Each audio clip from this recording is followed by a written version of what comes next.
நான் நிற்பது என் பலத்தினால் அல்ல, நான் நம்புகிற தேவனின் பலத்தினால். அசையாத வாழ்க்கையின் ரகசியம் என்ன? வாங்க பார்க்கலாம். கர்த்தரை நம்புகிறவர்கள் என்றென்றைக்கும் அசையாமல் நிலைத்திருக்கும் சீயோன் பர்வதத்தை போல் இருப்பார்கள். சங்கீதம் 125:1.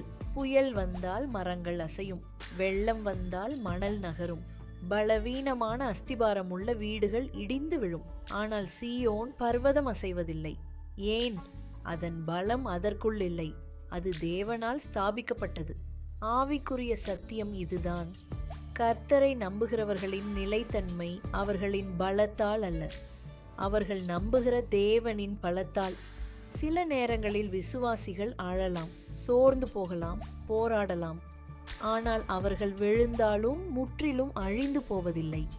ஏனெனில் அவர்களின் வாழ்க்கை சூழ்நிலைகளின் மேல் கட்டப்படவில்லை, தேவனின் வாக்குத்தத்தத்தின் மேல் கட்டப்பட்டுள்ளது. யோபுவின் சொத்துக்கள் அசைந்தன, தாவீதின் வாழ்க்கை அசைந்தது, பவுலின் சூழ்நிலைகள் அசைந்தன. ஆனால் அவர்களின் விசுவாசம் அசையவில்லை. உண்மையான விசுவாசம் என்பது புயலில்லாத வாழ்க்கை அல்ல, புயலின் நடுவிலும் தேவனை நம்பும் வாழ்க்கை. இன்று உன் வாழ்க்கையில் எல்லாமே அசைவது போலத்தான் தோன்றலாம். ஆனால் கர்த்தரை நம்பியிருந்தால் உன் அடித்தளம் இன்னும் உறுதியாக இருக்கிறது.